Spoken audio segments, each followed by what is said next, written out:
let's get started then. Thanks for coming. So we're doing a lot of things new this year, obviously.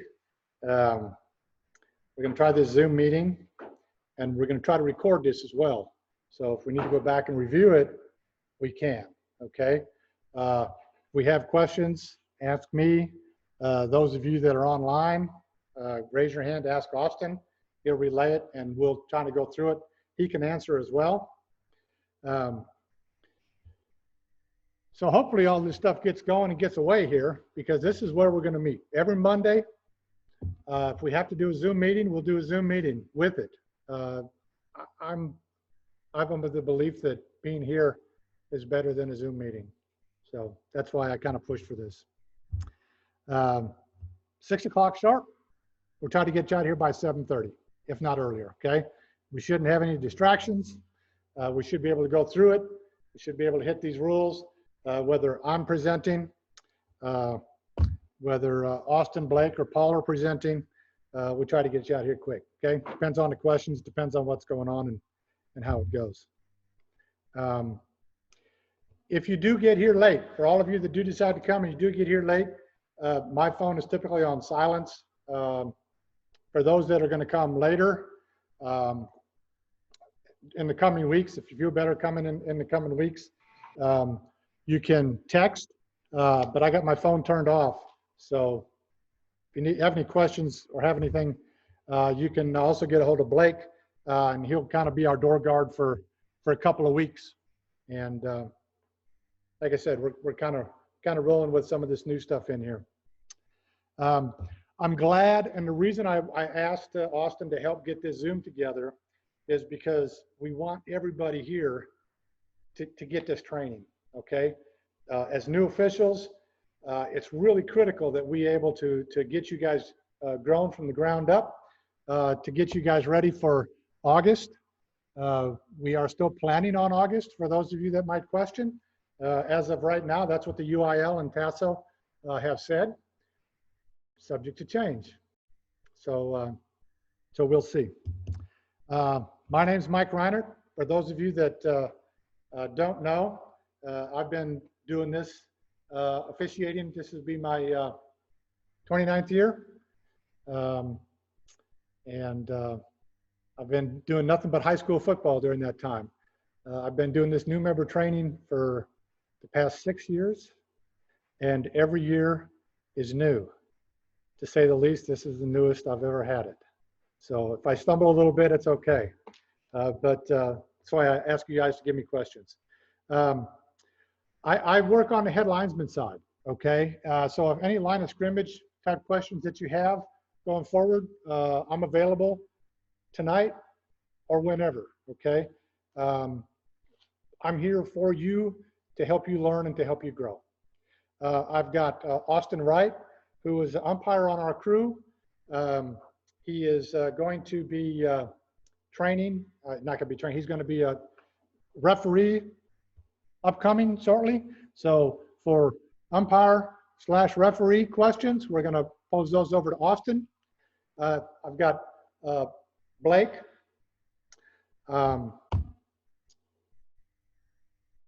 Blake Fincher, sorry, didn't mean to mess that up. But he's our deep wing. So we're basically going to be talking 3-man and 4-man for our training. However, it's been my experience the last 6 years, I've had new members do varsity ball. Okay, so there might be an opportunity there. So if we have any of those deep wing questions, we've got Blake. And then Paul Yoder is new to our team this year. He works at an umpire.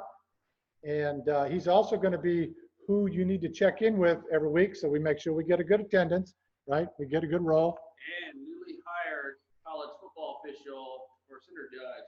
All right. Hey, I did not know that. Cool. Yeah. That's awesome. Yeah. So I give you that information to let you know that you've got some experience here to rely on, okay? To lean on us to help you understand and to help you know what's going on.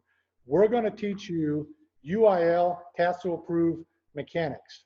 They are NCAA rule books. which is the same as what they do in college, except UIL has a list of exceptions that we're going to use as well. So any of these things that you might hear as you go forward in your career this year, next year, what we teach is what's approved by the UIL and TASO, and we're going to give you the correct training based on the mechanics and the rules that we have. We've got some officials that like to stray from the TASO mechanics. We try to let you guys know that up front, okay? You're going to experience that out there. We've been doing it this way for 30 years. I'm going to keep doing it this way. That's okay. We'll talk about that as we get toward the season, but what we're going to teach you is how to do it the way TASO asks us to. We've worked, if there's a mechanic that needs to be changed, we have the option to every year we send our suggestions in to TASO to see if it's a good fit or not. Sometimes they say yay, most times they say no, but they at least will listen, which is good, okay? So this year, I'm really excited to start this early. My past 6 years, they have knocked off about a week of training of you guys, and so we haven't been able to start at the bottom and grow. And we've been able to have to cram everything in all into one 8-week period. Well, there's 12 rules, and we go through at least 10 of them, and we've only got 8 weeks to do it. And not only that, they're not easy rules, right? They can be complex. So we have to cram stuff in. This year, we're going to be able to spread it out during the right amount of time, and be sure that you have all the information that you need. And our chapter and our state need you. We have a shortage of officials.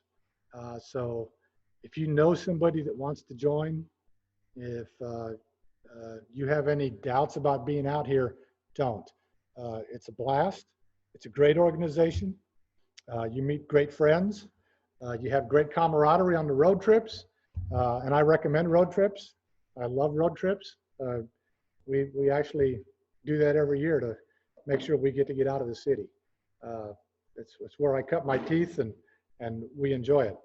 But the chapter and the state need officials, and we need good officials. So practice the mechanics, get into the rule book. Between those three, you're not going to be perfect. None of us are, but it'll help you be well on your way to get there. For those of you not here today, we will have new rule books. I've got some rule books that I was handing out tonight. They're online. I sent you the link to the 2020 rule book, right? So that is the new rule book that's out there. And hopefully this month we'll be getting those hard copies in too. So when you're here, I can hand them out to you. We also have the PDF version of the 2020 that I can send out to everybody as well. Oh, yeah, you got the PDF. Yeah, okay. So the PDF is free to download. Yeah, the PDF's free to download. So I gave them the link that they could download the PDF for the 2020. Okay. So with that said, then, if you want Austin to email you the 2020 rule book, email him, let him know, and he will. Now, in my emails to all of the new members, I included Austin, Blake, and Paul for the reason that you have their addresses and you know how to contact them. We're not going to talk about Arbiter tonight, but we will get into it a little bit next week or two. But if you have used Arbiter, they're in Arbiter as well. Okay, look under their last name under the lists for officials. You can find them there.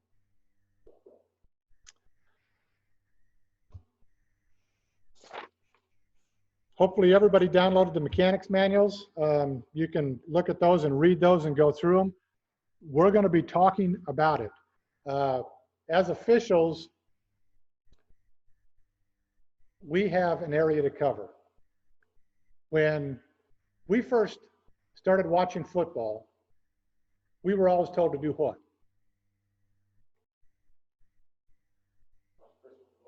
Watch the person with the ball, exactly. When you Okay. ask questions, you are going to have to speak up. Yeah. And that's exactly right. So here's my tough part, okay? To help you forget all of that, okay? And to start learning to watch the area of responsibility from an official standpoint, right? And so we've got 3-man, 4-man, 5-man, 7-man mechanic manuals. We're going to go through 3 and 4-man because they're the most common of all the mechanics, right? Some of the 5-man and 7-man have some deep wing stuff in it that we're not going to use 7th and 8th grade, but they will do some of that in varsity. If there's questions on it, we're here to talk about it. I'm going to ask each of you this year to work every one of those positions, including referee, including umpire, right? And to work both wings. When we have our scrimmage, okay, and I'm being positive here, when we have our scrimmage, we're going to have a back judge to work 5-man, okay, because it is a varsity field. And depending on the number of guys that show up, we're going to have our own scrimmage. I say we, that's us as a new member class, okay? We have our scrimmage for our guys to give you the reps, because if we go out there with all the other the rest of the chapter, they're going to be in and out of there, and you might get 2 or 3 reps, and it doesn't do us any good. So we're going to have a scrimmage set aside for just us to get out there and to work those scrimmages. Find out when, where at a later date.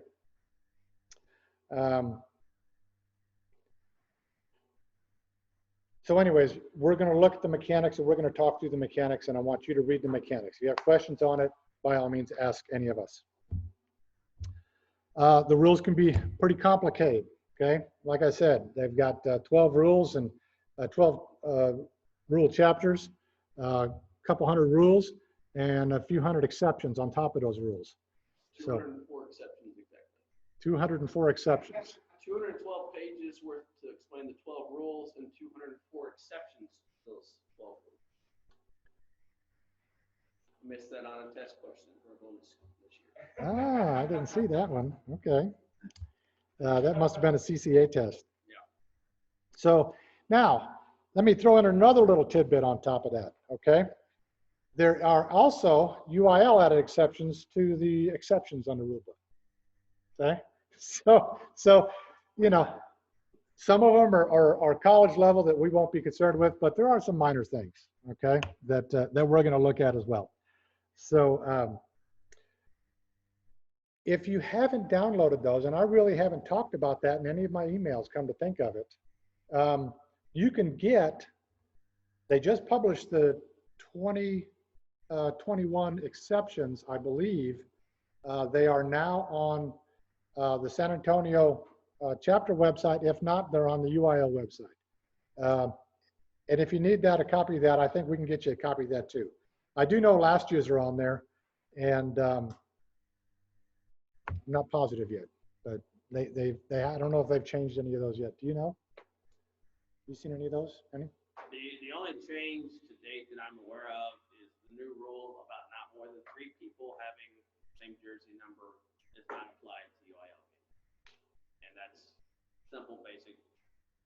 It's been that way for a long time. They changed in NCAA this year. Yeah. It's no longer. Because NCAA changed. Yeah. UIL still allows it. Okay. Communication. To each of you, for this year, I'll be sending out emails. You've got my email address. You've got my phone number. During the week, you can email me or text me. I prefer not a phone call during work hours. I actually have a real job for at least a while longer. Because of that, I have to take that as a priority.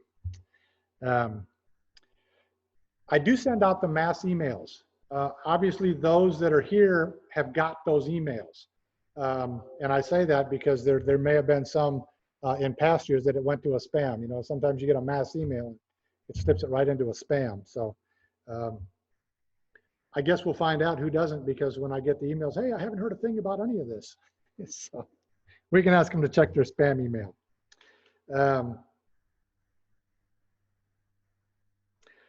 If you're going to leave me a message, who you are, what you ask, and like I said, I'll get back to you. Some of those that have emailed me, even as early as today, you notice that I replied fairly quickly.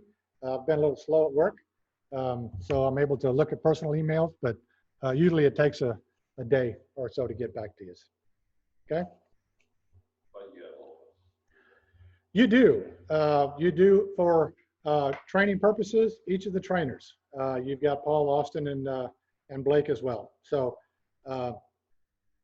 don't be shy about asking questions. Again, none of us are perfect, and y'all ain't going to be either. And you'll see as you get on the field that it is a little faster than you might think, and you're going to have a lot of questions throughout the year, especially once we get on the field. It's a blast.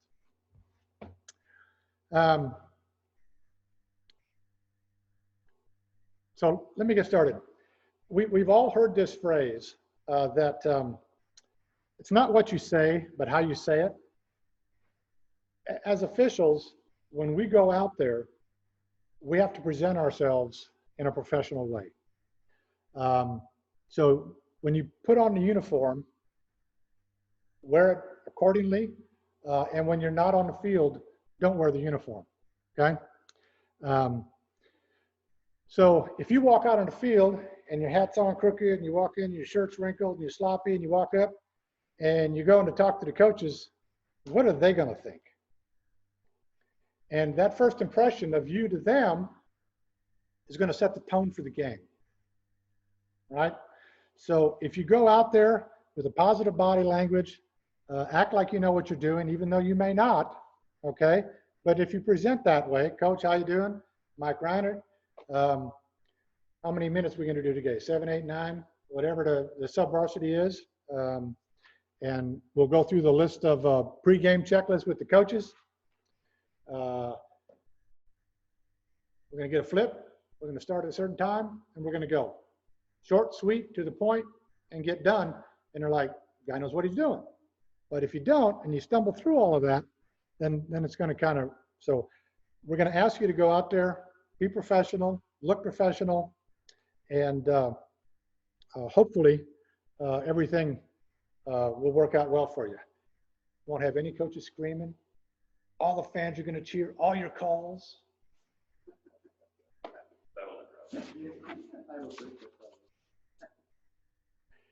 Yeah, I'm going to go, hey, coach, what's going on? Doesn't work. All right. Any questions here now so far? Good? Online? No questions online. I would like to point out that poll that was placed online that I just came up with like a minute ago. We have 4 of our 8 online that are 100% new. We have 3 that started in another state, and of those 3, 2 of them have 1 to 5 years experience, and 1 has more than 6 years. So it's good to know as we develop our teaching. That's great. Yeah. Side, don't you have some experience? Yeah, exactly. Perfect. So what I have done, what we're doing this year is we're taking some of the state training that our new members academy that they've had at the state meeting. And I've got real good feedback over the course of the couple of years. So I wanted to bring that training into us because we have more time, right? Because I have the opportunity to present this to you. So the straight training is coming up in here.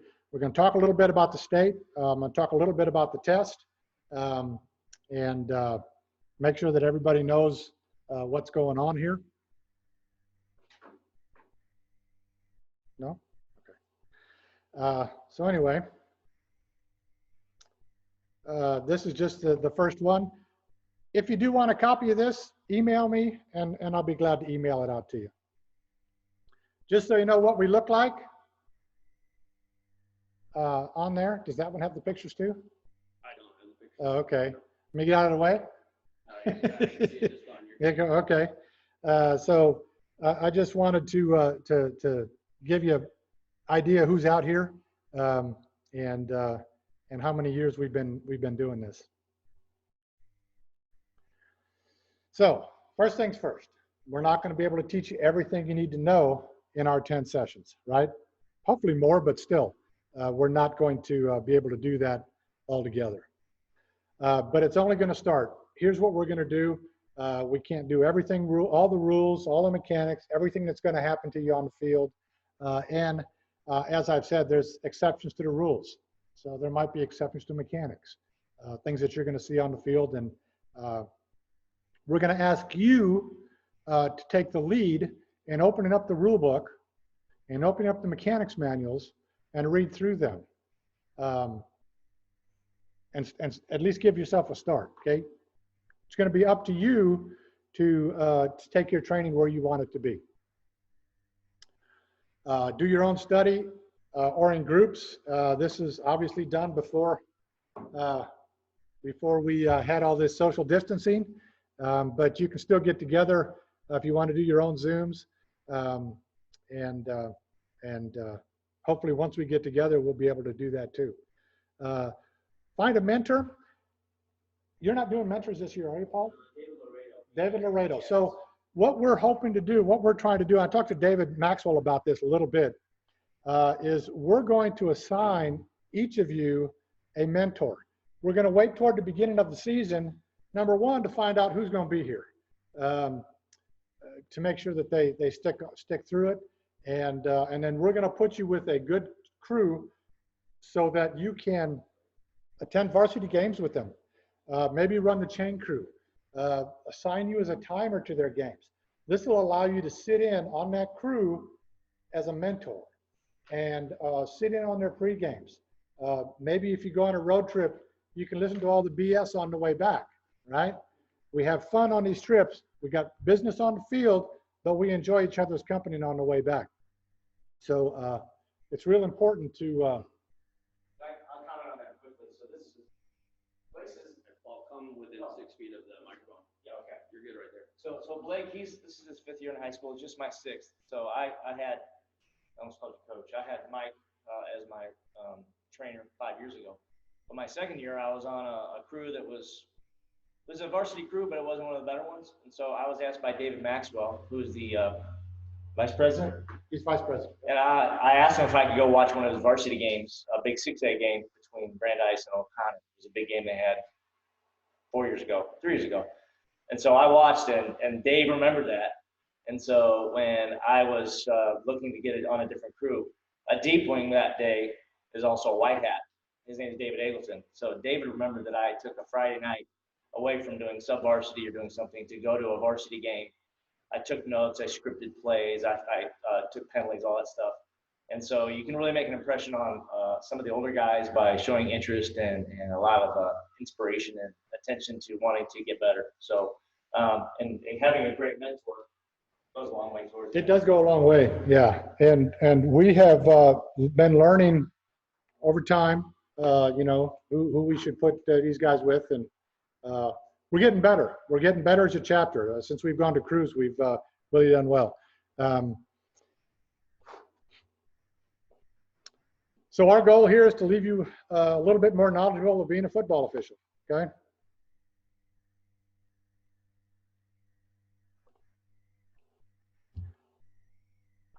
Mastering the definitions in the rule book is critical to understanding the rules. We're going to talk a little bit about this later. How many lines of scrimmage are there on every scrimmage down? If you're getting answers online, go ahead. Y'all can answer in the chat as we go along, guys, and I'll share it with everybody. So we watch football for all our lives. How many lines of scrimmage are there? 1. Okay. There's actually 2. Okay. And an offensive line of scrimmage and a defensive line of scrimmage. All right. Line of scrimmage is the definition. So when we talk about mastering the definitions, it's really important. We're going to do some of that today and next week as well, so that it helps you understand the definitions. Okay, it's rule 2. And there's a lot of definitions in there. So technically, Mike's a line of scrimmages. Line of scrimmage is official. Yeah, there you go. Way to go, plural. You learn to admit when you're wrong and move on quickly. We're all wrong. No matter what call you make, somebody thinks you're wrong. And when you know it, and I do, you can't dwell on it. You have to let it go. You have to let that stuff slip. If you're not thick-skinned, you're gonna get eaten up. So study the rules, study mechanics, and do your best. But if you're wrong, coach, I messed up. Coach, if you're right about that, you know, those type of things. We'll talk about talking to coaches in another lesson. Here we go again. This is what we started saying earlier. When you watch football from a officiating perspective instead of a fan's perspective, okay? And that's watching your area of responsibility. Officiating teaches you to become a better leader. The action isn't always where the ball is. Hard. I'm telling you, it's the hardest thing that you'll ever do. I mean, when you watch these films, and we're going to talk about how to do that, and you watch these films, and you see these officials that are out of place or not seeing the action, it's because they're following the ball. You can see it in their hat. You'll learn to ignore obnoxious fans. I don't hear fans anymore. I hear a coach, and that's about it. Everything else is kind of out of the way. You'll drive your spouse and significant other crazy with your officiating stories. Okay? My wife don't want to hear nothing about football. She could care less about football. Oh, you got a meeting football? Bye. She's going to go do something else. All right? Other guys, they'll come out after a game. We'll go down and get something to eat. Sometimes their wives will come and join us. My wife says, "Y'all going to talk football?" I'm out. So. It is important to have the support at home if you want to be good at this. Oh, absolutely. It is very important. And what Mike's saying is his wife does very much support him. She's letting him go and do it on his own. But it is important to have that significant other, wife, boyfriend, girlfriend, whatever it is, support you, because there are going to be tough games where you're going to want someone to talk to afterwards. And it's very important to have that support at home. And I would also contend that after quarantine, that there's going to be a lot of supportive wives get their husbands out of the house. Go, get out.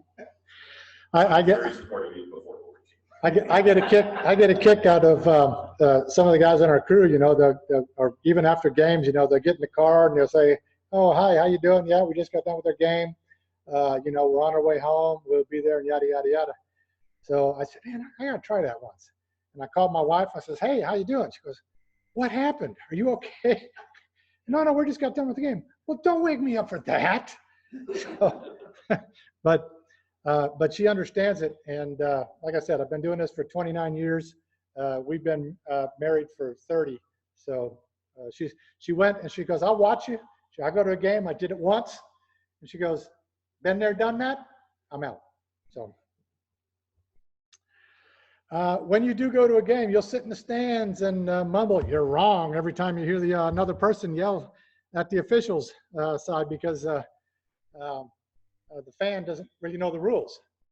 It happens, okay? Now, with this exception, okay? I say that because unless you got a group of officials standing up in the stands knowing every single thing you're doing, hollering and screaming at you. That was a fun day. That was fun. That was a really fun day. Because you know what the officials are doing. I don't care. Once you start learning how to be an official and you start watching these college officials and you watch other high school officials, you'll see what they're doing, because you'll know the mechanics. You'll know where they're supposed to be. You'll know what they're supposed to be looking at. And you'll start to see things as an official. And so you can start giving a little bit of grief. But the common fan, I'll sit there and I'll make a call, and somebody else will sit there and they'll say, "How'd you know that?" There was a flag down, you know, I saw it. And I said, "Just, you could see it." You know, I didn't tell them I was an official. I don't go up there and say, "Hey, I'm an official," because, you know, I don't need that aggravation there. So, Anyway. Advancement may come slower than you expect, but better be a year later than too soon. I've seen officials that jump into this stuff head first, do great, but I've seen officials that try to get up and try to get into the varsity and they're not ready. And what happens when you're not ready is coaches see that you're not ready. The officials that you work with see that you're not ready. So that could slow your progress. As we get into the season, we're gonna ask you to go to scrimmages to start to get your feet on the field and to see these other officials work. We'll have our scrimmage again to be determined, but that'll just be for us. But I want you to get out and experience the other officials out there as well. I worked nothing but chain crew before I worked my first sub-varsity game. My choice. I wanted to sit and get a good look on it, but back then we were fighting for games. Now we need everybody every week, all the time. You won't work varsity right away, and that's why you shouldn't. Okay, you're not ready to work varsity games, unless you are. Those of you that have 6-year experience, you might be. And for those that do have the experience, okay, we know it, and there are officials that will work varsity games this year from this class, guaranteed. I don't know how many, but they're guaranteed. You'll also have opportunities to work 6-man football, varsity level. There are no JV or sub-varsity games at 6-man level, but it does count as points. And that's how we advance into the ranks here in the TASO, is based on years of experience, number of varsity games, and points. You earn points by attending rules clinics or any clinic that's out there, on-field clinics. You earn points by taking a test. You'll earn points by working JV games, and you get points by working varsity games. And then those points add up, and you move up the ranks. I have a new member class in the past. They'll work Tuesday, Wednesday, Thursday, Friday, Saturday, and go to all the rules clinics, go to as much training as they possibly can get, and they jump from Division 5 to Division 4 that first year. So I know it can be done. Blake is our example. He's done it. But that's how you become efficient, okay? That's how you become good at it, right? Is to get on the field, but you need the rules knowledge, you need the mechanics knowledge, and you need the game knowledge. Combine those three things, and you will start to become a great official. So here's what we're going to do for our rules is we're going to use the rule book. The 2020 edition is out. The UIL has the exception to the rules. And for 6-man football, it's the same NCAA rule book, but there are 6-man football variations. We don't talk about 6-man football in here a whole lot because I don't do it much, but we do have a training session for 6-man officials so that all of you can become certified to work these 6-man games. And again, every year, members in this class are able to work 6-man football games for the most part. We need officials.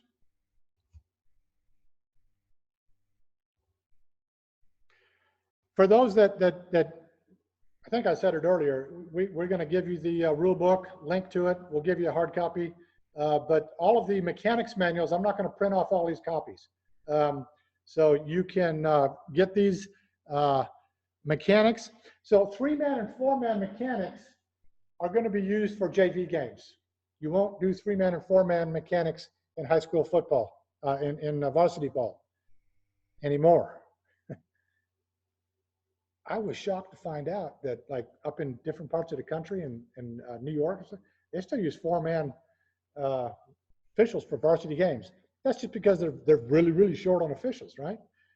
So varsity games, we'll get to the 5-man officials and 7-man. We just started full-time 7-man, and we're still getting into those mechanics. These are the mechanics that we're going to teach from.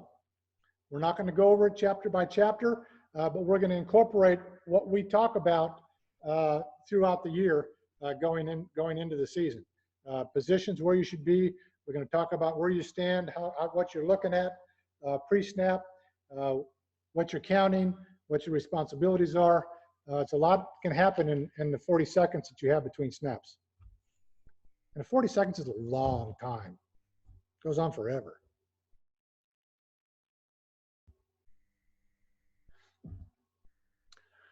So you study these here in addition to the rule books. Okay. Here's what you need to do to become eligible to officiate as a TASO member. All right? You have to complete a TASO-approved rules clinic, such as a general rule session, classroom breakout, attendance at the state football original clinic. I just got notice just before I started. If I flip this over, will they see that? What? If I get out of this for a second? No, I won't be able to see You it won't? unless I had it. Okay, but they won't be able to see the screen behind me? Oh, they can see the screen behind you. Okay, well, I'm just going to read this real quick for everybody so that you'll see what we have, okay? And I don't know if this went out to the entire chapter or not, or did it go out to the chapter under Arbiter? This is from the state, okay? They're going to have a live state meeting. And here's the good thing. This is free for all new members, okay? Now, if it's the same as they have in years past, when we say free to new members, that's new members to TASO. So if you've been in TASO before and you have a TASO ID number prior to this year, you'll probably have to pay the $30. Yeah. But what they're going to do is this is in-studio video conference. $30 for regular members is free to new members, okay? And this is going to be on July 25th at 9 o'clock. 9 points. Can I put that into perspective? Yes. $30 for 9 points. That's 18 sub-varsity games. Repeat that and it's not going to pick up. Okay. So July 25th, I'll send this out in an email as well, okay? Because everybody needs to see this and they didn't know this. July 25th, 2020 at 9 a.m., live in-studio video conference. It's worth 9 points. $30 for active TASO members, and it's free for new members. We'll get more information from TASO, but this is really good news, okay? Because until tonight, I didn't think they were going to have this state meeting. So 9 points, that's great. That everybody's going to get that. And for all you new members, it's free. Again, I urge you to get all the training you can. Now, that being said, you might or might not see some of this again, okay? But that's okay. Repeat, repeat, repeat. It's just like getting snap after snap after snap. You can't get too much. Then after July, they're going to have a TASO football online rules clinic that's worth 3 points, and they're going to charge you $40, okay? And it's free to new members. Again, they're going to have more details to follow. This goes back to that slide, so that's why I'm going through this. Okay, all members must complete one of the both, okay, and they have to pass the TASO football exam. Now, football exam just came out, and I'll talk about that here in a second. This is to work any ball game at all, okay? And here's what has to happen. You have to have a 70 or better to be eligible to work the ball game. An 80 or better to be eligible to work postseason. They're available on your TASO portal. So you can go in right now and log in with your TASO ID and username. You log in, and for the new members, this is going to be how you would know if you're a new member or not. You're going to have regular member test or new member test, okay? You just need to pass one or the other to be eligible to work on the field. To be eligible to work varsity football games, you have to pass the regular member test, okay? Here's the great thing about this, okay? You can take this test 20 times. I opened it up, I blasted through it. I got like an 86 the first time, trying to get my mind wrapped around football again. And they got like 5 trick questions in there. So you got to think about it, and you got to work, because they'll change an and to an or, and it makes the answer wrong, okay? So the reason for this test, guys, is it's to find out how much you know, but it's to allow you to get your nose in the rule book. They go through it rule by rule, 1 through 12, right? They have mechanics in there, and they have some TASO information, right, from policies from TASO. It forces you to get a good grade, right, because we don't know anything, to get your nose in the rule book and to find the rules, to find what it says, to go to the approved rulings, to go to the UIL exceptions, and it helps you study. It's a good study, right? So you take this exam, you go through it, you get a 50, that's okay. You get 20 times. You can take it up to 20 times. I've never, ever taken it that many times. I don't think I've taken it more than 5, just so I can get my 100. But I don't know if I ever get that question right. I don't know. We'll see. They put out new rules, and they put up old questions, so I don't know. We'll see. Hey, Mike, yeah. The thing about that test is that I was just saying that one thing about the test is that it will actually tell you what rule to find the question's answer in. So it's a great way to get into the rule book. But I would also highly encourage all the new members to take the regular members test, because you just simply don't know when you might get that varsity call. And if you don't have it taken, you don't want to be scrambling on a Wednesday or Thursday night to get it done. So get your new members test out of the way, use that as kind of a launching point, and then take the regular test and just dig into your rule book and get it done and get your 80, because you may get that call. You never know. Also, when you do miss a question, it'll actually give you the rule section where the answer is, okay? So it helps you go back. Now, when you take the test the next time, those questions are not going to be the same. Some may be, but as a general rule, majority of them are different questions. So I don't know, maybe if you went through all 20 times, you might end up with all of them repeated. I don't know. Anyways, you can start taking the test now, okay? You can get in there. If you have questions on tests, okay, and you say, why is this way, okay?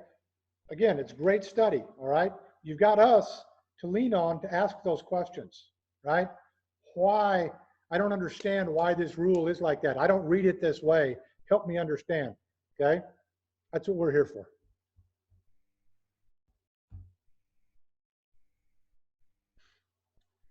Okay, here we go. I'm going to go back here to this is what your eligibility to as new members. You have to take the new members football test and score a 70 or higher. This is just for sub-varsity. Notice this is just for the sub-varsity, okay? Here for the new members, right? Varsity, you have to follow those rules, just like I said earlier. But if you're just going to work the JV, varsity and below, JV, 7th grade, 8th grade, and freshman, then 70 on the test. Either test, you can work football games. To work a playoffs, you have to have this is our chapter requirements. You have to have 5 Thursday sites. And so when we say sites, we'll talk about this in Arbiter a little bit. Let me get this back up. This is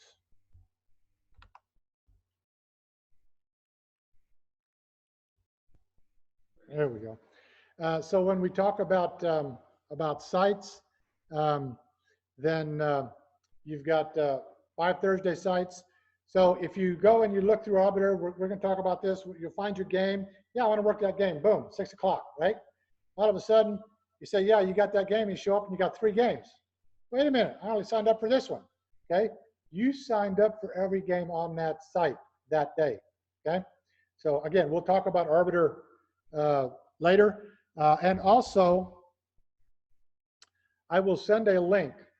David told me that there's going to be a new YouTube out there that we just completed that has more in-depth training on Arbiter.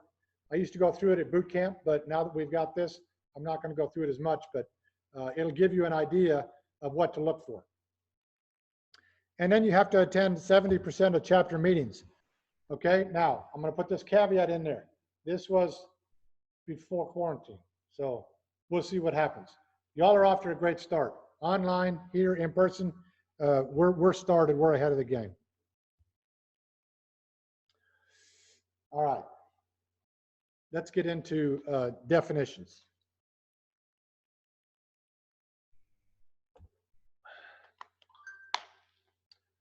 We're going to talk about, as officials, as we look at our rule books, as we look at our mechanic books, we might say some things and talk in ways that you're not used to seeing, okay? So we're going to talk about Team A, we're going to talk about Team B. Team A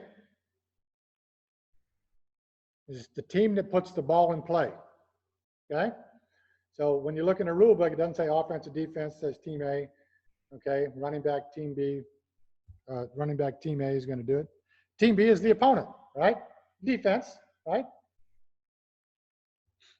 Offense is the team in possession. Defense is the team not in possession. But here's the thing. Team A and Team B designations don't change during the down. Even though an offense and defense designations can. Confusing? Team A and Team B retain their designation until the ball is next put in play. All right? So we're going to go through some examples here of how that looks. A25. Okay? We're going to use A25 as a number. Okay, in this case, it's A35, right? A25. This implies the yard line that Team A's side of the field. For example, Team A20 is the Team A's 20-yard line. Okay, you'll see these in the rule books. You'll see stuff like this in mechanics books. Does this show up slide, or does it just put the whole thing up there? Okay, just like you have it. Okay. Does it rotate through it or no? When you click next, I click next. Oh, okay. I didn't know if they saw what we were looking at when I was. I see exactly. Okay. Similar for B. Okay, implies team's B side, right, of the ball, of the field. B17 is team B's 17-yard line. So Team A could be on Team B's 17-yard line. Where would they be in relationship to the field? Thinking as a fan, would they be coming out or going in? They're about to score, exactly, right?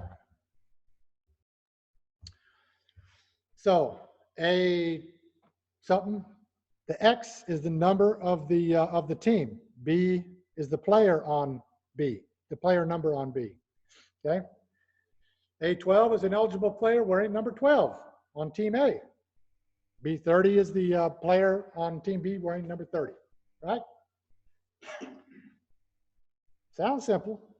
Like, I think the biggest point here is just to say that if there's a hyphen, it's a yard line. If there's no hyphen, it's a number of A or B player. Make sense? Okay.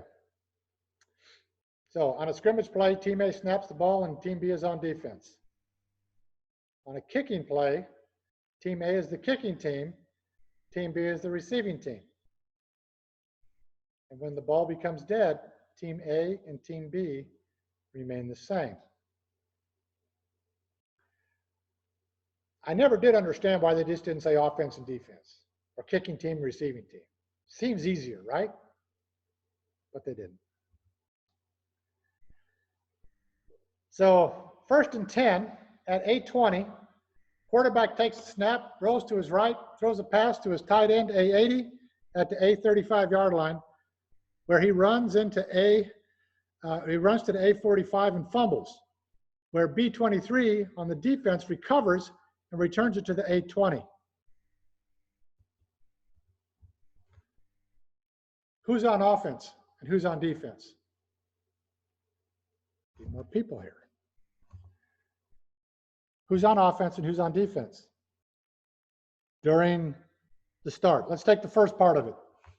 Quarterback takes a snap, rolls to his right, and he runs and he fumbles at the B23. Who's on offense and who's on defense? A20 and A80. Team A is offense until the fumble recovers, then on defense, but they still remain Team A. Team B is on defense until the fumble, then on offense, but they're still Team B. Okay? So the reason that they use these designations is because you can be on offense and defense on the same play, right?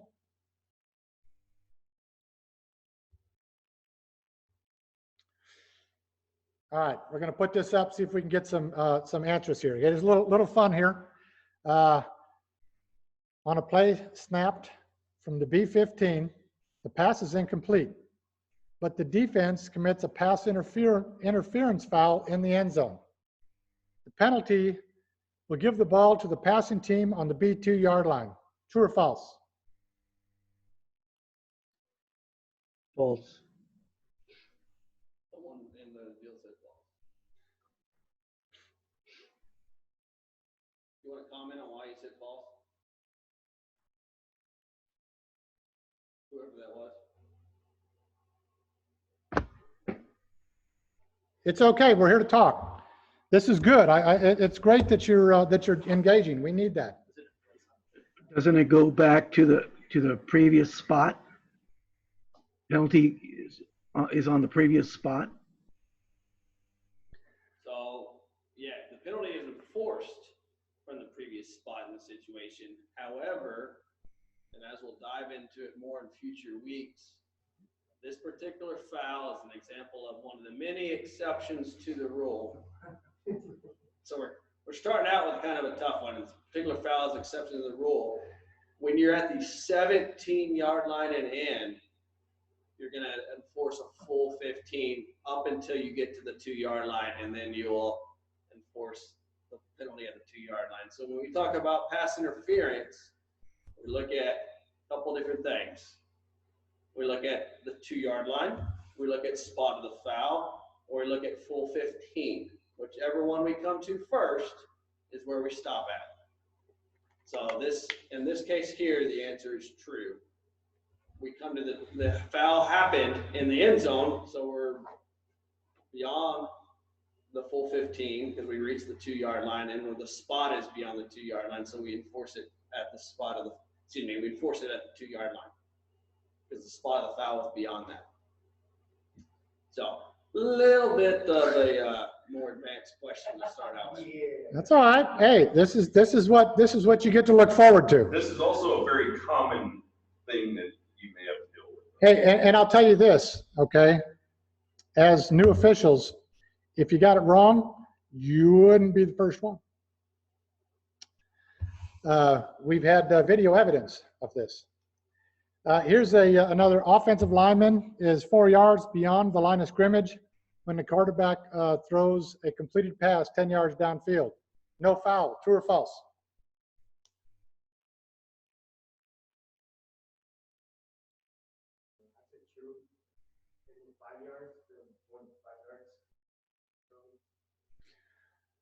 Actually, in this case, there is a foul because it's 3 yards or more. Okay, so he's full 4 yards downfield. It is a foul. depending on the level of play, we don't get too picky at 4 yards, but by rule, this is a foul.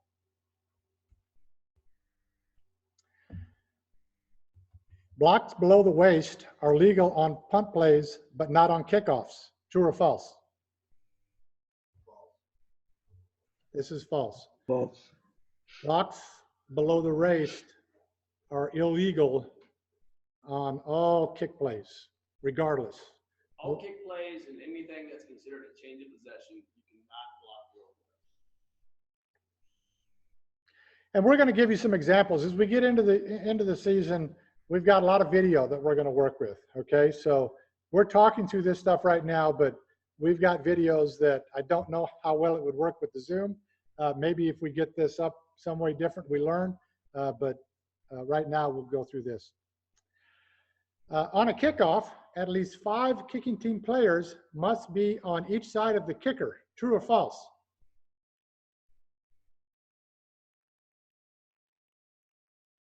True. Anybody else? You only need 4 players on one side or the other of the kicking team, okay, of the kicker. Okay, so you got to have 4 players at a minimum on each side of the kicker. That question doesn't go quite far enough in depth because it's at the time of the kick. So they can start with 10 to one side, but as long as at the time of the kick, they have 4 to the other. If they do some swaying motion, as long as at the time of the kick, you have at least 4 on each side, you're good. We'll get into that when we get into Rule 6. Kicks.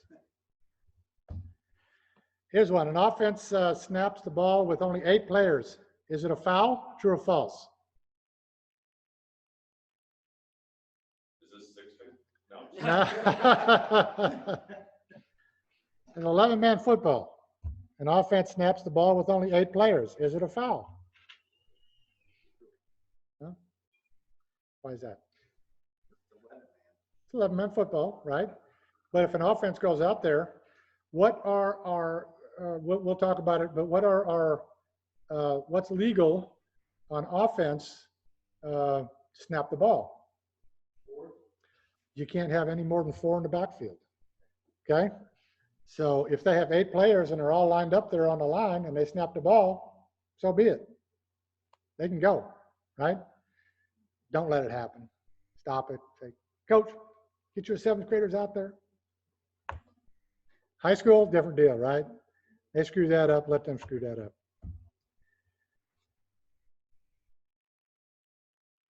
What is the maximum length of a football allowed by rule? Rule 1. He's got it right there. 11 and 7/16. We're going to play with the football they give us, okay? So don't get your tape measure out and go to town. This is one that I'm kind of glad. This is new that I'm able to put this into the training this year because we really never went over this in the past. But it's a lot. It means a lot for us to know what the field should be like. Okay. Now, varsity field. This is the way it's got to be. 7th grade junior high game. You have end zone. You got end line. You got sidelines. You know. Maybe a couple of hash marks, we're going to call it good and go. And the hash marks don't have to be painted, right? They just kind of get their foot in, oh, you can't see me, guys, sorry. But they just kind of get their foot and dig it in the dirt and they get them all in a line or something like that, okay? We got a field to play on. Remember this, okay? Now we've got the sidelines. Let's go in here, okay? The sidelines, when you do the sidelines, you can see that, right? They go through the end zone, right? They go all the way through the end zone. Sidelines goes the length of the field, right? End line to end line. We have our goal lines. Everybody knows where the goal lines are. Those are our end lines, right? That's the back of the end zone, okay? So that's where the sidelines goes through. This is important when we talk about catching, receiving, diving, all this stuff, okay? So it's important to understand these lines. Go ahead. What's the difference between the lines? What's the difference between the lines? Can you answer my own question? You can. Okay, cool. End zone, you score. All right, so the difference between the lines is any part of the sideline is out of bounds. Any part of the goal line is in the end zone. And then any part of the end line is also out of bounds. Meaning that all we need to do to have a touchdown is the nose of the ball touch over the goal line and we're in. Same thing. Any part of the ball or body part, anything else touches the sideline, we're out of bounds. Any part of the ball or the body part touches the end line, we're out of bounds. So, and then the exact opposite. Going the other way. Yep. Coming out. Meaning any part, all of the ball has to be across the goal line To not be in the end. to not be in the end zone. It's a plane. Think of the goal line as a plane. Sideline is a plane, right? And depending on where they are and where the play is, we'll see a lot of this in some of the videos, okay? But it's important to know what these lines are and what they mean. We'll talk about our hash marks, okay? Also called the inbound spot. What do we use these for? It helps count to 10, right? More importantly, this is where you put the ball down to start the next play, between the hashes, inside the hashes. So not on the outside toward the sideline, but inside the hashes. That's why they call the inbound spot, inbounds, right? Where you come and put the ball. On the fields that are marked well, easy to find. On the fields that have those kick marks in the dirt, a little bit tougher. Do your best, right? The 9-yard marks, okay? We don't talk a lot about this. Why 9-yard marks? What is this all about, okay? Well, this has to do with legality of formations. It has to do with legality of players. It has to do with substitutions. It has a lot to do with how the play starts. Okay, not so much after that, but we'll talk about what is a substitute. You have to come in, you have to get beyond the 9-yard marks, you have to go check in with a player, and the other person has to get off the field, right? Now you got a substitute. We'll see that over here, and the other guy is not a substitute, right? He's a replaced player. The restricted area, okay? What's the restricted area on a football field?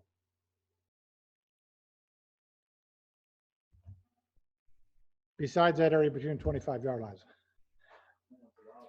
that the No one's coaching, allowed in there except- coaching spot? Go ahead. What do you say?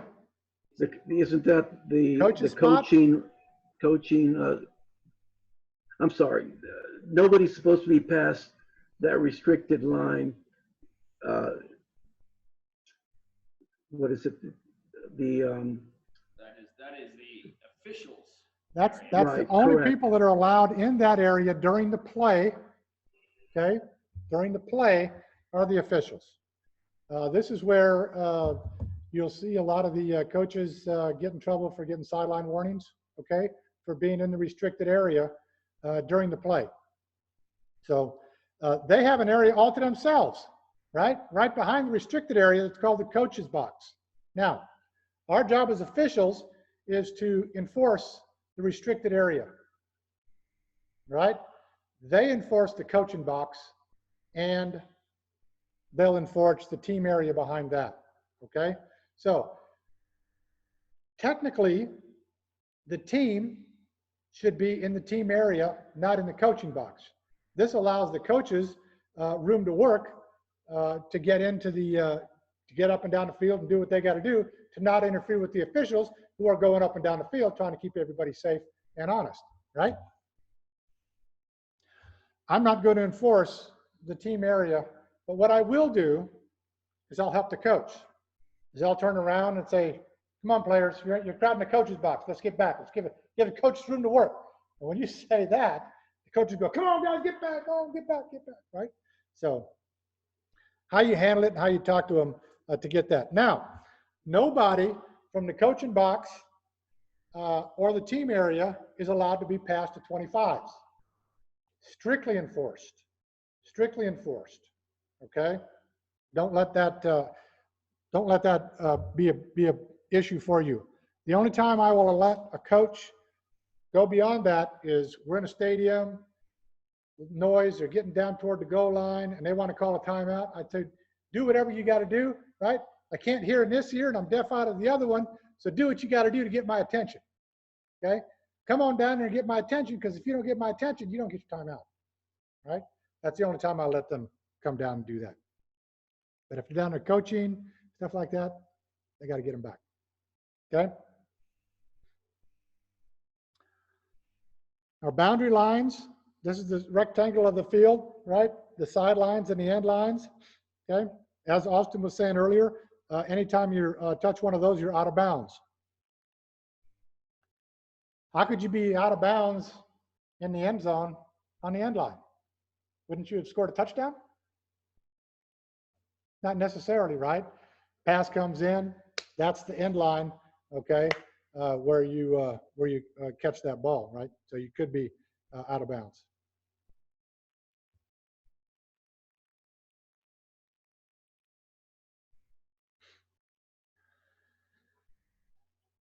The side zone, the area between the hash marks and the sideline.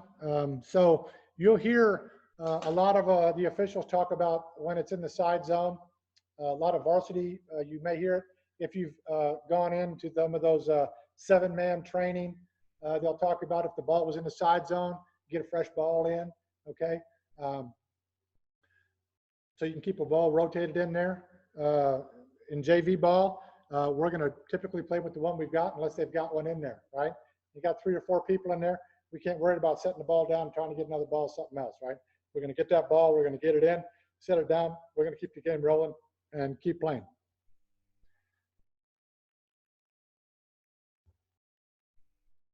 Here's what I was talking about earlier. We're talking about the 9-yard marks, okay? What constitute a player? This is definitions, guys. We never thought about it before, right? As spectators, we just thought all the players are on the field, right? That's all the team, right? They're all players, right? Well, no. To us as officials, okay, we have to distinguish. A player is a participant in the game who's not a substitute or a replaced player, all right? It's important to grasp that as we look into the rules, okay? Players on the sideline are not players, right? They're squad members, okay? There's actually part in the rule book, if you read in there, what squad members are allowed to do and not do.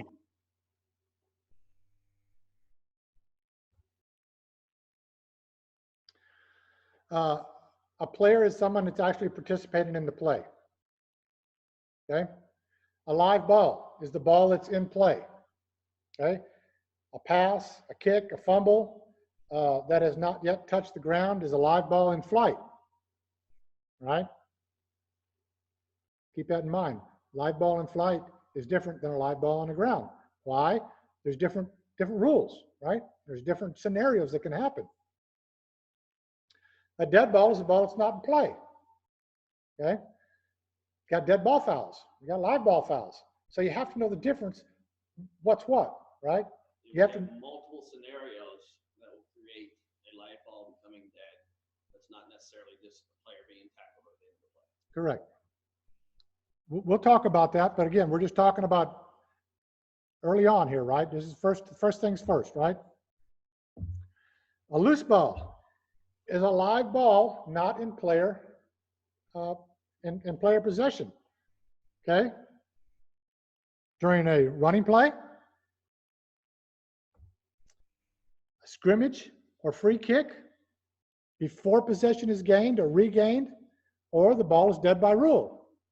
As Austin just said, a lot of things that can constitute a ball becoming dead, right?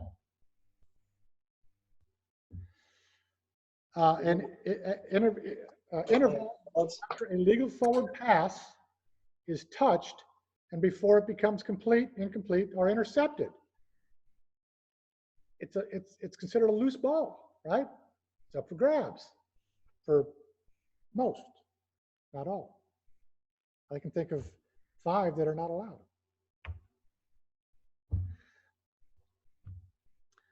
A dead ball is ready for play when the referee marks the ball with the 40-second play clock running, an official places the ball at the hash mark or between the inbound marks and steps back into his position, okay? The ball is ready for play. I'm gonna encourage y'all to watch college football because they emulate us, right? Or yeah, they emulate us. I'll go with that. But they have the similar mechanics that we have. So if you've ever watched football, college football, and he's still there holding the ball, right? The ball is dead. It's not ready for play. But the 40-second clock is running, right? But the ball's not ready for play, okay? Ball's still dead. Till he backs away, tells him it's time. Now the ball's ready for play. Doesn't have to have a whistle in this scenario. These are plays that keep on going, right? Okay. It's also with the play clock set to 25 seconds or 40, and the referee sounds his whistle, okay? Or he starts a game clock, okay? He signals the ball's ready for play, but you don't start ball ready for play and do the game clock. It's one or the other for the game clock, okay? Excuse me, for the play clock. Either one, you don't do both. This will start the clock, game clock, and it also starts the play clock. This will start the play clock, but not the game clock, right?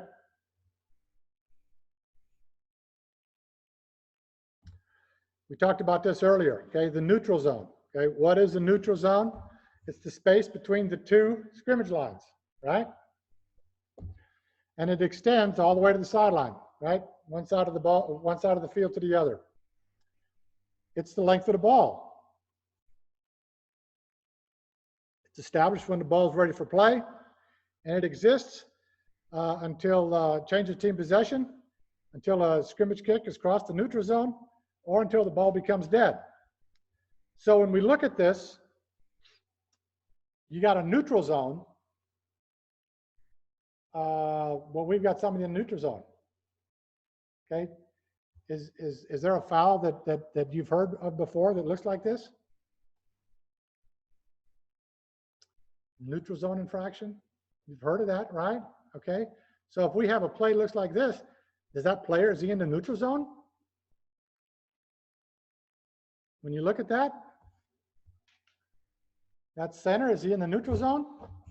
Okay, why wouldn't that be a foul? We have an exception, okay? The only player allowed to be in a neutral zone at the snap is the center, okay? Because he has his hand on the ball, right? And didn't we just say that that was the neutral zone, was the width of the ball, okay? So he would always put himself in there. So rule book had to come in and say, no, we had to have exception, right? Otherwise, you're always got a foul. Okay, here we go. We got the offensive line of scrimmage, and we've got the defensive line of scrimmage, okay? And here's what it looks like when the line of scrimmage official looks down that line, right? He's looking straight down that line. He's standing there. He's got his shoulder square to the ball, and he's looking down that line at that ball, okay? Making sure that nobody is in a neutral zone at the snap. It's 100% line of scrimmage call, right? So when we're working three-man mechanics, you've got a referee back in the backfield behind the quarterback, and you've got two wing officials doing exactly this, right? Looking straight down that line, okay? These are pre-snap things that we got to think about and look at, all right? Now, for Team A player to be on the line of scrimmage, you must be a snapper, right? Their head must break the plane of a line draw through the waistline of the snapper. We'll show you some examples here in a minute. All linemen must face the opponent's goal line. So we've got some examples that don't do that, but just so you can understand what the definition of a lineman is. How many of you thought there was so much to being a lineman, right? Huh? But where that person is on the line determines some of the rules, right? So if we don't know what linemen are, it's hard for us to understand how we enforce the rules. The shoulders must be approximately parallel to the line of scrimmage, okay? So if he's a little off, right, he's looking in a little bit, but he's still facing the opponent's goal line, we're not going to go that. But if he's sideways, right, then we got a different deal, okay? This is alignment. The interior linemen, these are not on the line of scrimmage, right? They're not on the line. Not on the end of the line, right? The end of the line there's something different there. Restricted linemen, you'll hear a lot about this as we get into blocking below the waist and blocking, okay? You'll hear about restricted linemen. Restricted linemen as far as going downfield. Interior linemen or numbered 50 through 79 are restricted linemen. We'll talk about the restrictions later.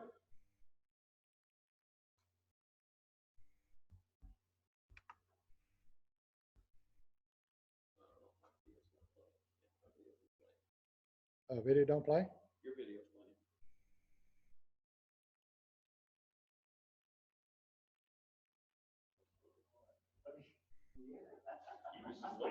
playing. You're looking at the official. See, now when we watch film, sometimes we're not always looking at the players down there, okay? But we're looking at the official down here, okay? So he's so out of position, it's hard to fathom there. But let's take this a little slow by slow here so we can talk about, and I'll see if I can stop it on times. I think I had an issue with that earlier, okay? So here we've got what they call a swinging gate, right? So we've got a center, and his he's not parallel, right? His shoulders are going this way, okay? And what did our rule say? That to be a lineman, okay, you have to be parallel to the line of scrimmage. Now, these backs back here, or this guy number 9 up here, not a problem, right? We don't have a problem there, right? They're not linemen. But this should not have been allowed to be a touchdown simply because this center is illegal place on the field, right? It's also illegal because in order to be a snapper, you have to be a lineman. And you're not a lineman if you're not lined up correctly. So you're not allowed to snap the ball. 5 yards previous spot, yeah.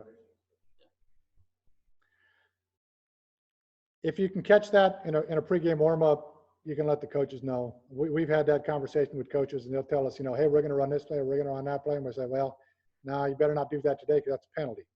So that's just rule knowledge and understanding it. Okay, you're going to hear some of that during the regular season, even in 7th, 8th grade, freshman, JV, whatever. But then you come back to us and you say, hey, coach did this and this and this and this. And we're going to ask you how you handled it, right? We're going to ask you how you did it, okay? And then we're going to go back and look and find out what the rules are, okay? And figure it out and work our way back, right? We want to hear what you did. We want to hear what you saw. We want to hear how you handled it.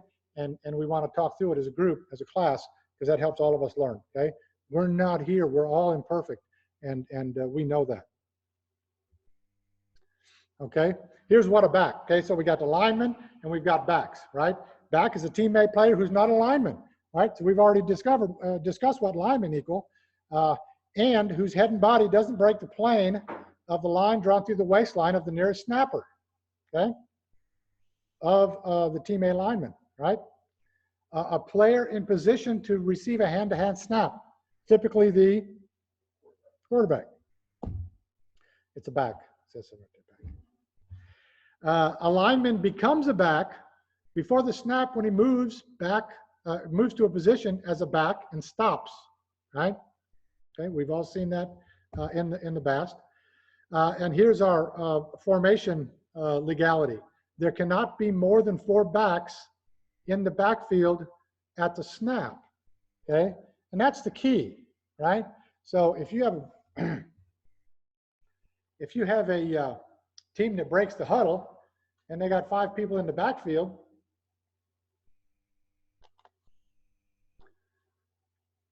it's not a foul until they snap the ball. Those guys have a chance to get up. Somebody has a chance to get up onto the line of scrimmage. Now, when I work junior high games, or I'm going to work JV games, I'm going to say somebody needs to get up. Somebody needs, here's your line, right? I'm going to let them know, here's your line of scrimmage. Give them the foot and let them know here's the line of scrimmage. And then if something happens during that play, I'll go say, hey, look, coach, I don't know who's supposed to be on the line, but get somebody up on the line, right? I'm going to preventive officiate, right? We don't want to cause problems. We don't want to delay games. This is an educational process for these kids, right? We don't want to take it to extremes, but at the same time, we need to let the coach know that they need to fix their formations, right? So it doesn't happen down the road, because what's going to happen if you don't fix it in week 1, week 5, nobody's done anything about it. Coach is going to say, we've done it all year long and nobody said anything, right?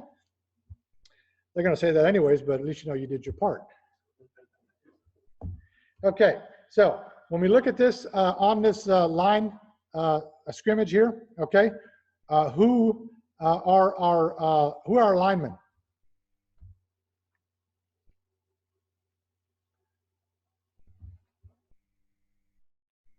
I just noticed something on there. Oh, are they? Okay. So we had 2 number 6s on there. I just saw that. No. This is a scrimmage kick formation, so we're okay. You're not allowed to have that, so that's illegal. Just FYI. Okay. You can't have 2 number 6s on the same play. But anyways, in this scenario, our linemen are 7'6", 56, 56. I guess that's maybe that's a 60 with that 71, 61, 50, 60, and 70. That's weird. That didn't look like that before. Okay, those are our linemen, right? Right there. Okay. Our linemen are also 8 and 80. They're on the line of Oh, on 8, yeah, 8 and 80, yeah. 8 and 81, excuse me. Oh, it's 81, yeah. God, I don't remember seeing that when I did this, when I previewed this. Anyway, okay, so we've got all of them. So the backs are going to be 11, 14, 12, and 13, right? Those are our backs. So if we look at this, okay, offense being on white, all right, is this a legal formation? Okay, based on looking at the line, the head has broken the waist of the nearest lineman, right? We got a quarterback who's in a position to receive the hand-to-hand snap, and we got 3 in the backs. So yes, this is a legal formation.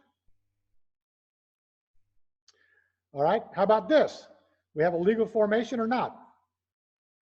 So just to clarify, it's breaking the snapper, not just the nearest weapon, not lineman. Right? You can't have the V, right? So here's our line, right? There's the waistline of the snapper. All right. So this is what you have to visualize being on the line of scrimmage when you're looking down this line, right? So do we have a legal formation? No, we don't. Okay. We've got one guy on the line of scrimmage. All right. This a dead ball or live ball foul? Huh? Live ball. Yeah. Now, if some of you that worked, what are those other mechanics called? Huh? The Federation mechanics, if you've worked those before, I think that's a dead ball foul. Okay? But I ain't worried about that. So anyway, just saying. Anybody? What we got here? All right, if we're looking at this here, legal formation.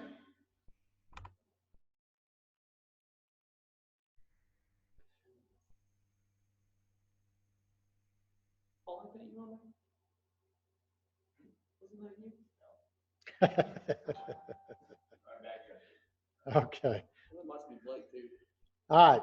So that was not a legal formation. Okay. So what are we going to do for a penalty on that? Right? What are we going to do for a penalty?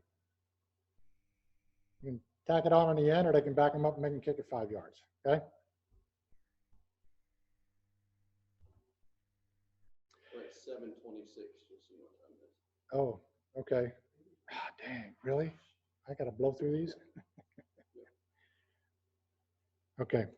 I'll try to get through these a little bit quicker. I didn't realize that'd take me so long, or I'm talking too much, I guess. An incoming substitute coming from the team area, okay? A departing player must exit his sideline. Remember, we talked about this earlier, right? The substitute must remain in a game for 1 play, and the replaced player must remain out of the game for 1 play. All right? there's deceit things that go on in this football game that we have to watch out for. And we just did. Now, either player can come back or change if the team calls a timeout. Here's some things that we gotta kind of think. A foul is to a penalty as a crime is to punishment. Okay? Foul is a rule infraction for which a penalty is prescribed. Holding is not a penalty. Holding is a foul, right? Has a 10-yard penalty associated with it.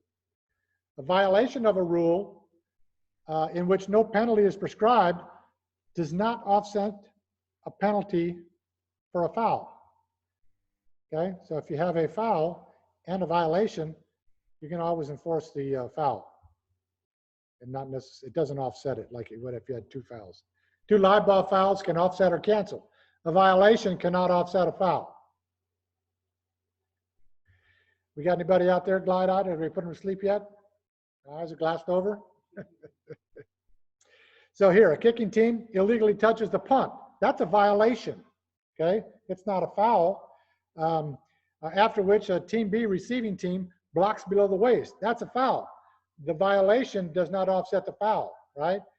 You're going to have the violation where the touch happened, and then you're going to go ahead and enforce the foul from the proper spot on the field, depending on where that was. Personal foul is a foul involving illegal or physical contact that endangers the safety of another player. You're going to hear us talk about it all year long.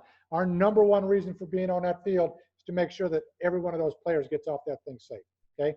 We can do our job and everybody goes home safely. I've done my job. I don't care who wins or loses, doesn't matter, right? But as long as those players and those kids get home safely, I've done a good job. If they don't, doesn't mean I haven't done a good job. Things happen on a football field. It's a tough game, but safety, as much as we can do to safety fouls, there is no discretion. Safety fouls must be handled accordingly, must be called. Safety has to be number one priority. A flagrant personal foul is a foul, illegal contact so extreme or deliberate that it places an opponent of danger to catastrophic injury, okay? Most of the time, or a lot of times, flagrant personal fouls, you can eject a player for doing that. In possession, okay? Again, these are just definitions, guys. These are all in the rule books, okay? Holding or controlling a live ball or a dead ball to be snapped or free kicked, right, is in possession. A player in possession, when a player has the ball firmly in his grasp by holding or controlling it with his hands, arms, while contacting the ground in bounds. You hear a lot about this, especially when we talk about passes, completing passes inbound, in possession, right? A lot of these definitions, all these rules fall back to Rule 2, right? All these fall back to in possession. A team in possession, okay, is when one of the players is in possession or attempting to punt, drop kick, or place kick, right? For a team possession, while a forward pass is thrown by one of its players in flight. So they're in possession, right? But it's a loose ball, okay? But they're still in possession. One of its players was last in possession during a loose ball, or when a team is next to snap or free kick the ball, okay? That team is in possession. Catch, you'll see this on FR 29, okay? But it's basically the act of establishing player possession of a live ball in flight. An interception is catching an opponent's pass, right? Things we know. Recovery is securing player possession of a live ball after it strikes the ground. So you can't recover a catch, right? It hasn't hit the ground, right? You can't recover a pass, right? It's interception. You could recover a backward pass, right? You can't recover a backward pass until it hits the ground. Then it's a recovery. You confusing yet? If 1 foot lands in bounds and the receiver has possession and firm control of the ball with his hands or arms, it is a catch, interception, or a recovery. You could have either on a sideline, right? We've seen it. We've seen it in football games. If caught by a kneeling or a prone player in bounds, it is a catch, interception, or recovery. If this happens, that causes the ball become dead, right? Player's knees on the ground, causes the ball become dead. Maintains the control of the ball long enough for him to enable to perform an act common to the game. So like long enough to throw a backward pass or hand the ball or advance it, avoid or ward off an opponent. He has to have that time to consider it a completed catch, interception, or recovery. Y'all seen the NFL, right? All of that? Don't watch the NFL, right? They can't get it right. Watch college guys. They get it right 99% of the time. When in question, you'll see a few of these throughout the year, and I believe that it is in the mechanics manuals. There's a list of when in question rules, right? The catch, interception, and recovery is not complete, right? It's not a catch. It's not intercepted, or it's not recovered. We have to see it, right?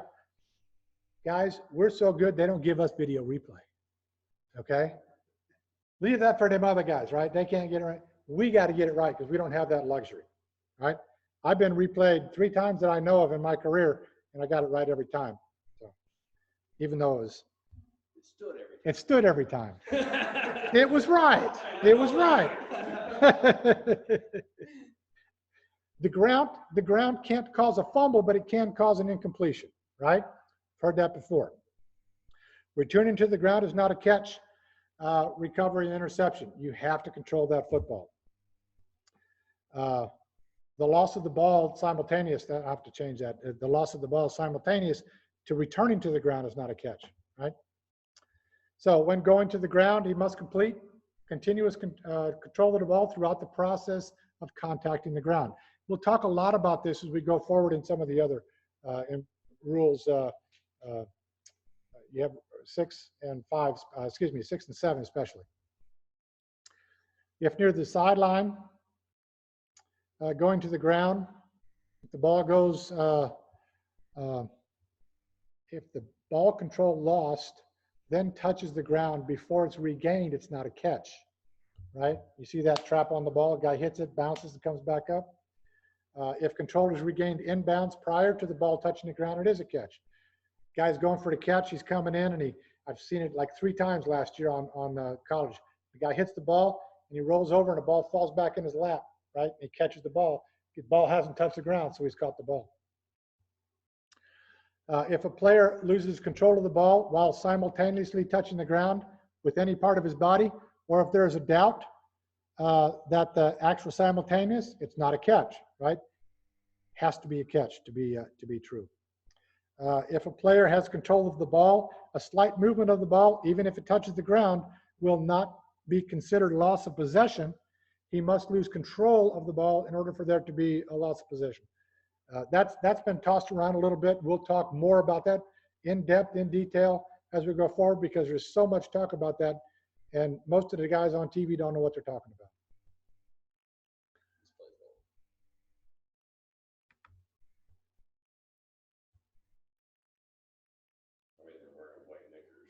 It's obviously a little, the guys that on the Zoom are not going to be able to see the video. No.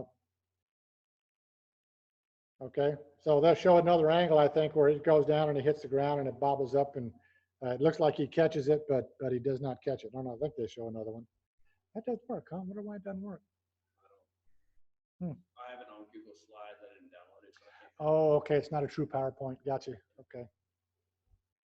There's your other angle, right? So it looks like he catches it there, but no, he doesn't catch it at all. Okay. So we're talking about the tackle box a little bit, okay? This is important for blocking. The tackle box disintegrates when the ball leaves. So tackle box is 5 yards on each side of the snapper, right? Back to their end line. So it could go the entire length of the field, all right? As we learn and we get into blocking below the waist and some other things, this is the tackle box will come into play, okay? Again. Huh? After blocking, I get stopped. Okay. The rest of it's over, block all the way. So Okay. Blocking is the obstructing opponent, intentionally contact him with any part of the blocker's body. We want to see hand, we want to see shoulders, elbows, whatever. Okay. Pushing is the blocking an opponent with the open hands. This is what they're supposed to teach the people how to do, right? And then we've got blocking below the waist. All right. Block below the waist is a block, whereas it at the knees, at the waist or below, okay? Who has one or both feet on the ground. So, yeah. Okay. The next 6 slides go a lot. Yeah, that's Yeah. gonna open a can of worms. We'll save this for next week. We've got this one and some other stuff going on next week. I've had some opening statements. I guess that's why I took a little bit long today. Guys, I'm going to try to get you guys out of here, especially during this early part. You know, hour and a half is really plenty of time. I know when I'm on the Zoom, you know, for me, meetings an hour is kind of long, but we're gonna stick 7:30, right? I'm gonna try to get you in here, try to go over this, and then after class, after we're done, if questions, you want to talk, whatever, I'm always here for that. Okay, and we'll pick this up next week. Hopefully, guys, you didn't get here today or weren't able to for one reason or another. Hopefully, you'll join us next week. Everything's still on plan, and until we hear differently, that's going to be our scope. Okay. Don't know when I'm going to get those rule books in, but hopefully they'll come soon. So, anybody online got any questions before we go? So one question from Matthew is, I was in the process of answering it, is it going to be worthwhile to attend all the position-specific trainings going on in the next few weeks? And I would say yes. Yes, 100%. Guys, any training you can get, okay, any training you can get is going to be beneficial. So I will be teaching the umpire class. So that's the one that's not beneficial. I will be teaching the umpire class, and we will dive down into basics before we get into really picking apart what our umpire center chapter does. So we'll get to basics first. So yeah, I think any of these meetings. I would recommend referee, line of scrimmage, umpire. Okay, you can jump in on some of those deep wings as they go forward. I'm not going to say don't do it, but the probability that you're working in that position might take away from learning a different position. Okay. Anybody else? Nada? Okay. Well, I've gone 10 minutes over. Hopefully I didn't, cause too much pain, but I love talking football. It's that time of year, guys. Guys, if you haven't gotten in shape, okay, I know that the bike trails are open. Some of these football fields you can go run around. It's time to get out and get in the heat, time to get in shape. Prepare as if we're going to start football in 6 weeks. Okay, as of today, we're going to be doing football in 6 weeks, right? That's August, middle of August. Okay, is when our scrimmages are, right? We'll be out there. It's these football games in August, September, they're 90, 100 degrees on that football field, and there ain't a lick of shade out there. Okay, so be sure you get out there, get into the heat, start getting yourself acclimated. I know it just started to get into the hundreds, but it's time. I get out and get an evening walk around the block. It's good to get started, get a good sweat, get in shape. If you haven't, I know round is a shape, but that's not the kind of shape we mean. So, anyways, if you don't have any more questions, guys, if you do, think of it through the week, email, call any of us. Other than that, have a great week, and we'll do this again next week. We'll see about what we can do about getting this posted online, YouTube or something like that for those that need it or want to review it. And It will be posted to the San Antonio website no later than noon tomorrow. thanks, guys, for attending. Thank you all for coming. Hope to see you guys next week. San Antonio YouTube site, not the website. San Antonio YouTube site. Yeah, you may have got an email from David on that, so I'll send it out again just in case. Thanks, guys, coming.